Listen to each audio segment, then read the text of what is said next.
Caros amigos, no ano de 2024, nasceu a Letícia, a minha filha, e foi uma experiência profunda, de uma amplitude extraordinária, e eu, como físico, pude ver um cérebro humano se desenvolvendo sozinho, sem manual, aprendendo as relações entre os objetos, as correlações entre os eventos e a causalidade do mundo. Para mim, o cérebro humano é um computador de carbono. E isso foi maravilhoso.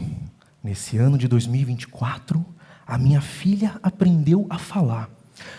Mas em 2024, a OpenAI divulgou uma ferramenta avançada de comunicação.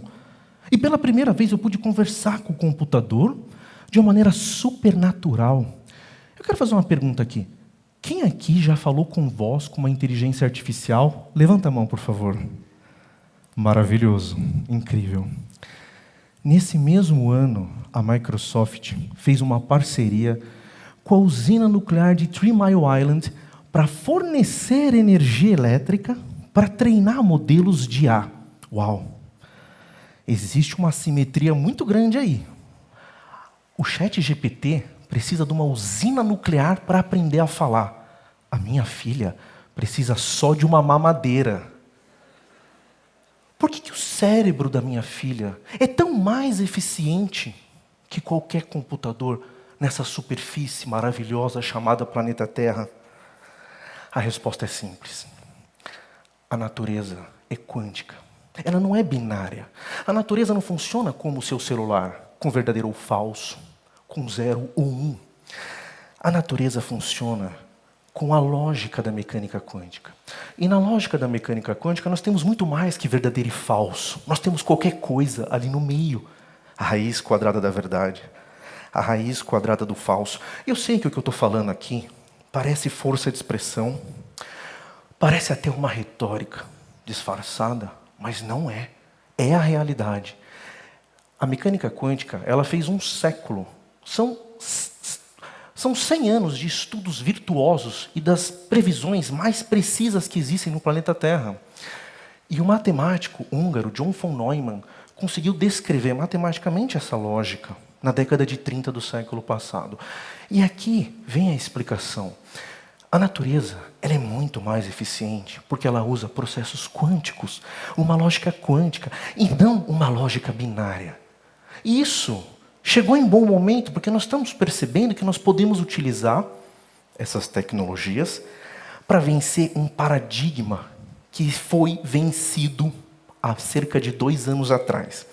Todos nós aqui crescemos num mundo na qual o paradigma econômico era o seguinte: os nossos computadores dobravam a produtividade a cada 2 anos. Isso é maravilhoso. Isso trouxe tecnologias incríveis. Você pode pedir comida pelo celular, um táxi pelo celular. Aliás, ninguém nem usa a palavra táxi mais.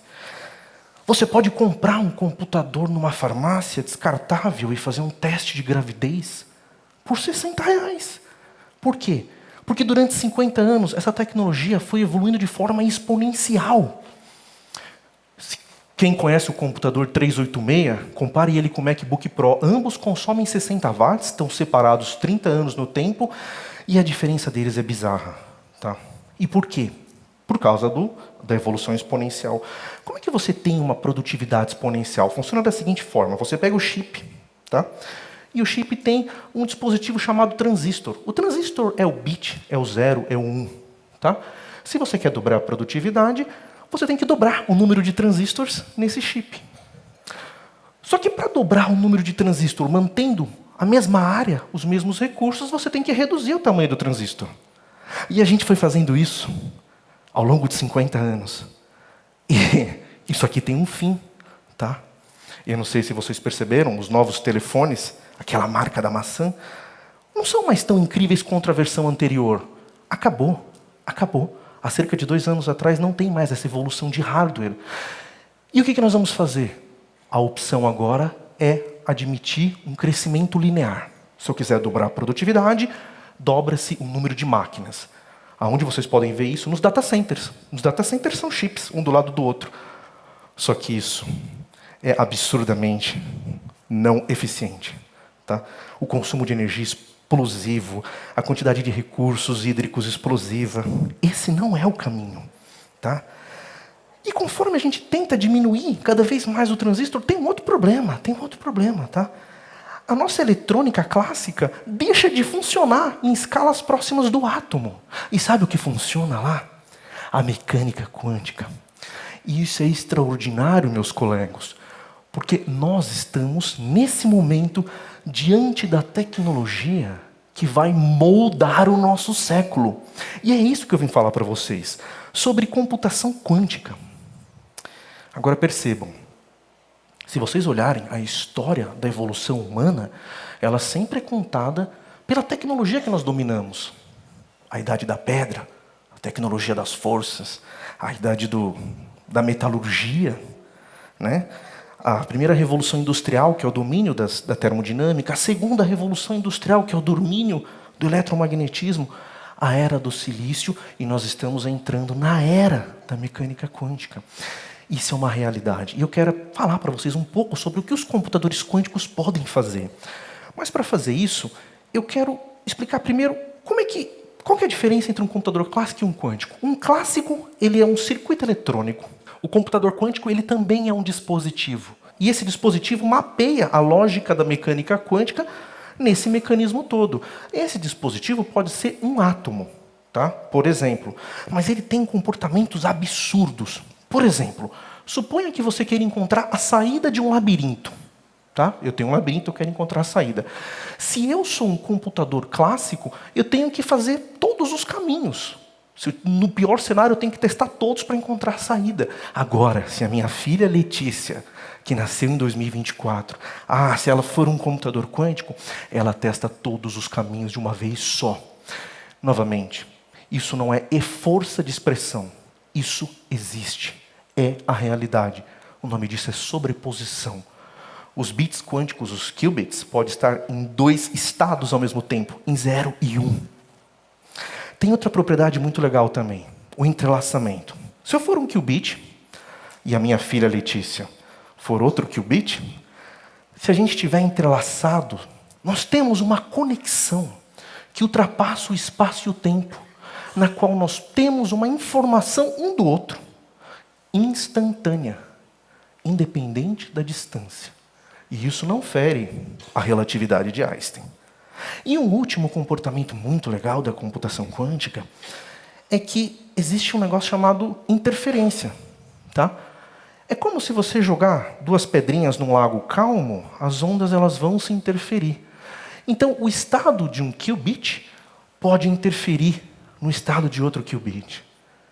Tudo que eu estou falando aqui parece ficção científica, mas a 15 quilômetros desse teatro, nós já fazemos essa tecnologia lá na Unicamp. Esse aqui é um chip quântico de 4 qubits. Esses qubits podem estar em 2 estados ao mesmo tempo. Ele pode representar 16 bits. 4 representando 16, a gente recupera o nosso crescimento exponencial. E o que a gente faz com os computadores quânticos? Nós resolvemos problemas que são impossíveis com I maiúsculo de serem resolvidos hoje, na indústria farmacêutica, na indústria química. Só para vocês terem noção quão dramático é isso, se vocês tentarem simular uma molécula de metano que tem 5 átomos, com um computador clássico, toda a energia que foi produzida no século XIX não é suficiente para simular essa molécula. É porque a natureza é quântica. A natureza não é clássica. Se a gente domina a computação quântica, nós temos a chance de dominar a fixação do nitrogênio da amônia, a nitrogenase, que é fundamental para a gente plantar, para a gente ter comida. E isso me inspira, porque hoje o mundo consome 4% de toda a energia que produz para fazer nitrogenase, para que a gente possa comer, para as nossas plantações. Existe uma plantinha no seu quintal que faz a nitrogenase a baixíssimo custo. Qual é o segredo dela? É a mecânica quântica. Só que a gente não consegue entrar nesse segredo usando o dispositivo errado, o computador errado. O computador que nós temos que utilizar é o computador quântico. E o mundo hoje investe em orçamentos declarados e públicos Cerca de 60 bilhões de dólares nessa tecnologia. E o Brasil também está investindo, tá? Isso é muito importante. A computação quântica pode permitir que a gente tenha sementes mais nutritivas de soja, de milho, de qualquer outro tipo de semente. Pode melhorar a nossa gestão de recursos do sistema público brasileiro. Que maravilha, fazer mais com a mesma estrutura. Pode também melhorar o nosso sistema financeiro, tá? Pode trazer biomarcadores, tratamentos que são impossíveis de serem feitos hoje. Aliás, a mecânica quântica tem um histórico maravilhoso disso. Existe uma partícula quântica chamada pósitron. Tá? Ela está em qualquer centro oncológico. Pode procurar aqui da cidade, por exemplo. Mecânica quântica salvando vidas. E isso me inspira. Aliás, a palavra inspiração é a coisa mais importante aqui. Nós vamos ver coisas diferentes acontecer no mundo nos próximos anos. Novas tecnologias e novos paradigmas. Eu peço que vocês aceitem isso e não se preocupem, tá? A IA está se fundindo com a computação quântica. Está surgindo a Quantum Machine Learning, aprendizado de máquina quântico. Nós não vamos poder competir com as máquinas no futuro. Isso não significa que está tudo perdido. O caminho agora é fazer o que nós somos melhores em fazer, é ser humano. Há 2 anos atrás, eu olhei aqueles olhinhos da minha filha e aquilo me inspirou a mudar a minha vida. Eu mudei de emprego, eu entrei no doutorado, eu virei um dos maiores divulgadores científicos no Brasil e eu estou querendo passar essa inspiração para vocês. Não esquecendo que nós somos humanos. Nós somos incríveis. E a tecnologia, ela vem para atender a gente. E não para superar a gente. Isso que aconteceu com a minha filha é o algoritmo mais importante que existe no mundo. Que é a inspiração humana. Humanos inspiram humanos. Provavelmente, ao final desse encontro, vocês nem vão lembrar do que eu falei. Provavelmente. Mas eu espero que a inspiração fique. Tá? Porque a tecnologia está olhando cada vez mais para o ser humano. Está tentando imitar o ser humano, porque nós somos uma máquina incrível. Esse momento que eu tive, extraordinário, há 2 anos atrás, de pura inspiração, me fez querer melhorar o mundo. Eu estou trabalhando. Eu não sei se eu transformei alguma coisa ainda, mas eu estou trabalhando. O ponto é que se a tecnologia não falha, eu vou ter mais um encontro desses com a vida, esse ano, provavelmente.